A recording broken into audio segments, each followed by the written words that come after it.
Don't think too hard about this. Just notice which mirror feels impossible to ignore. Not the safest one, not the prettiest one, the one your attention reacted to immediately. Because sometimes the things we avoid emotionally are also the things we recognize the fastest. And maybe tonight, you're not here to discover something new. Maybe you're here to finally admit something you already knew deep down. Because deep emotional truths rarely arrive suddenly. Usually, they sit quietly inside us for a long time first, as tension, as exhaustion, as hesitation, as that strange feeling that something in your life no longer feels emotionally aligned, even if you can't fully explain why yet. And maybe that's why you clicked on this video tonight, not because you were searching for answers, but because part of you is tired of avoiding the questions. So breathe slowly, let your mind quiet down for a moment, and choose. Mirror 1. You're exhausted from holding yourself together. You've become very good at functioning while emotionally overwhelmed.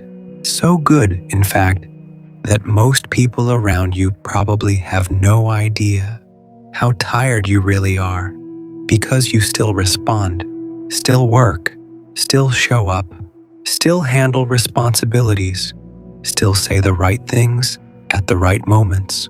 From the outside, your life may even look stable, but internally, something has been cracking quietly for a long time. And maybe what hurts the most is how invisible that exhaustion feels, because emotional exhaustion doesn't always look dramatic. Sometimes it just looks like someone who keeps going, even when they stopped feeling emotionally connected to their own life a long time ago. You wake up tired, not physically tired, a deeper kind of tired, the kind that sleep doesn't fully fix, the kind caused by constantly managing yourself emotionally just to make it through normal days. And maybe lately, you've started noticing small changes in yourself, how easily overwhelmed you feel sometimes, how little patience you have for fake conversations now, how silence feels safer than trying to explain your emotions to people who only partially listen anyway. And honestly, I think part of you has been surviving emotionally for so long that you forgot what genuine ease even feels like anymore. You became used to tension, used to emotional hyper-awareness, used to monitoring people's moods, used to staying emotionally prepared for disappointment, rejection, misunderstanding. Because survival teaches people strange habits.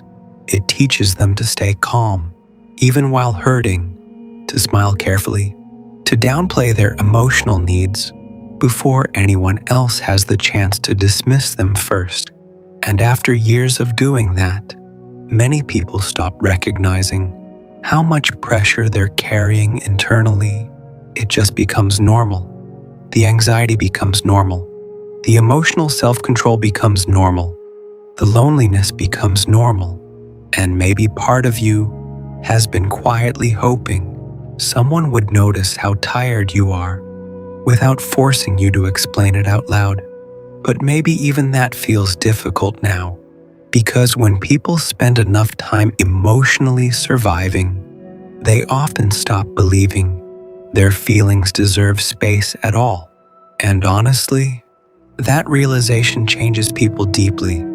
It makes them quieter, more emotionally distant, more selective with who gets access to them, not because they stopped caring, but because their nervous system got tired of carrying emotional weight alone. And maybe that's why this mirror found you tonight, because some part of you is finally realizing that constantly holding yourself together is not the same thing as actually being okay. Maybe strength isn't supposed to feel this lonely all the time. Maybe peace isn't supposed to require constant emotional self-abandonment. And maybe, for the first time in a very long time, part of you is becoming ready to stop surviving emotionally and start living more honestly instead. Mirror 2. You don't know what you feel anymore. Somewhere along the way, you became disconnected from your own emotions. Not completely, just enough that everything started feeling slightly blurred inside you. You still react to things.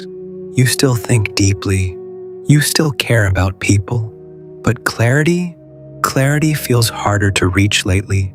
And maybe what confuses you the most is how difficult it has become to trust your own emotional reactions.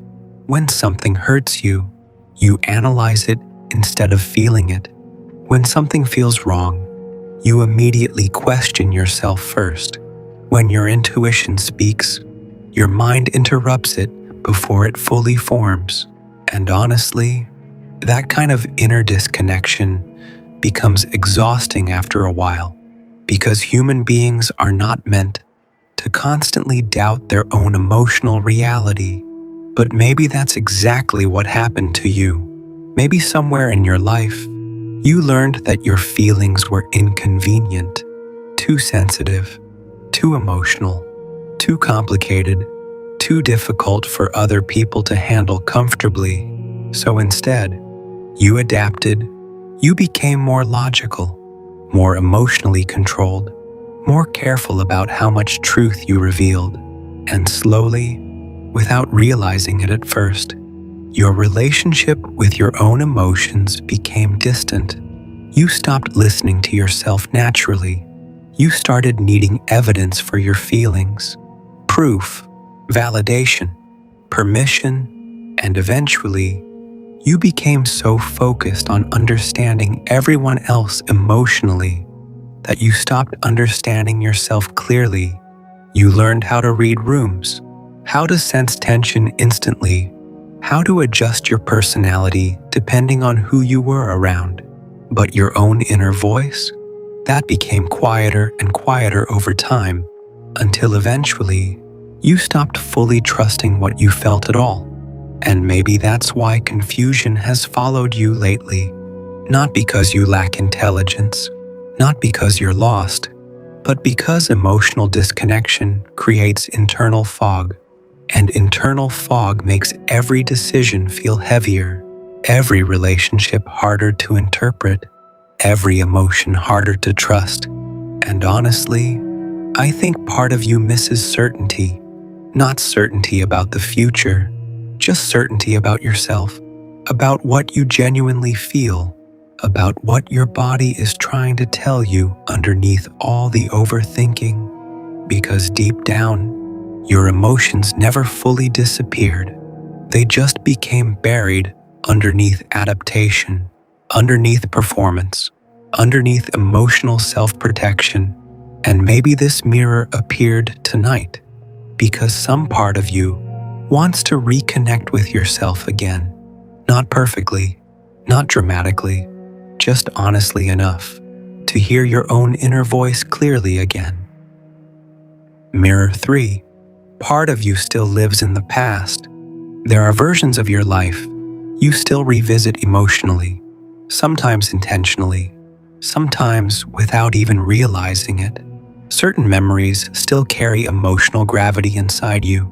Certain songs, certain places, certain conversations, certain people, and even if your life has changed since then, part of you still turns around emotionally sometimes, just to look backward, not because you necessarily want your old life back, but because something inside those memories still feels unfinished emotionally. Maybe it was a version of yourself that felt more hopeful, more connected, more open, more emotionally alive.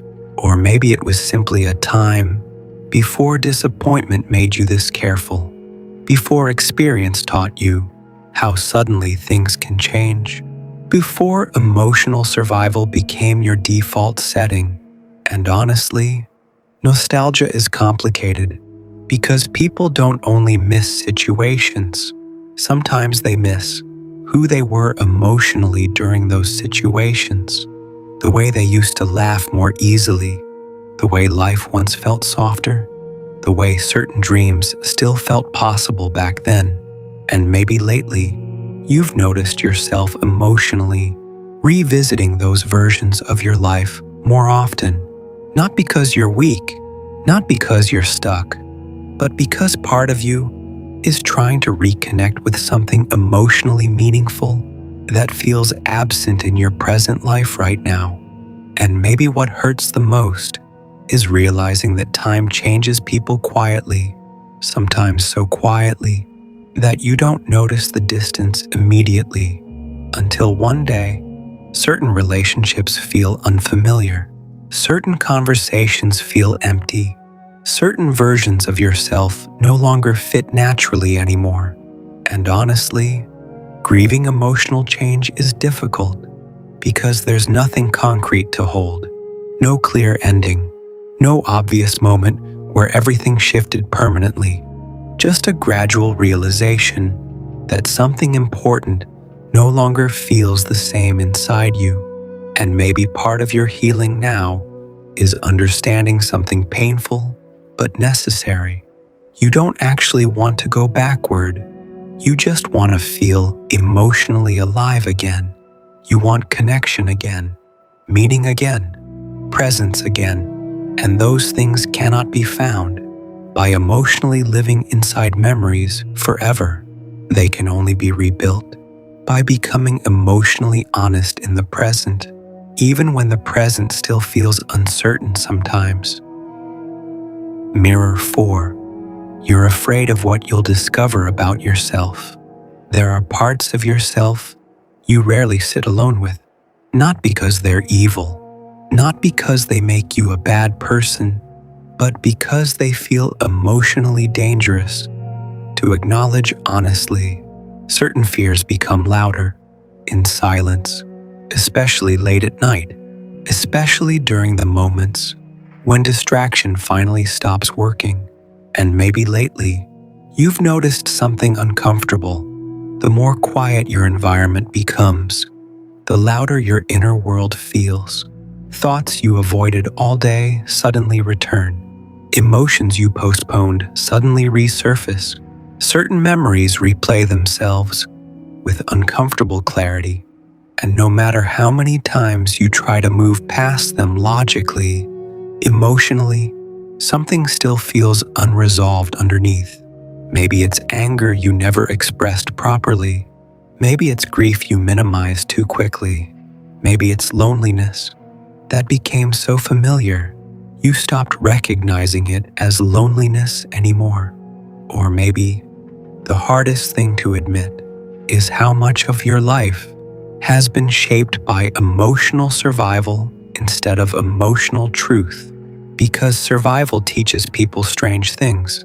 It teaches them how to stay quiet when they desperately need comfort, how to detach emotionally before someone else leaves first, how to intellectualize pain instead of feeling it directly, how to appear emotionally independent while secretly craving deeper connection underneath. And after years of doing that, many people stop recognizing themselves completely. They become functional, responsible, efficient, but emotionally disconnected from their own inner reality. And honestly, I think part of you is exhausted from carrying that version of yourself, the version that always seems fine, the version that adapts constantly, the version that rarely asks for anything emotionally, because eventually, even strong people reach a point where self-abandonment becomes too painful to continue.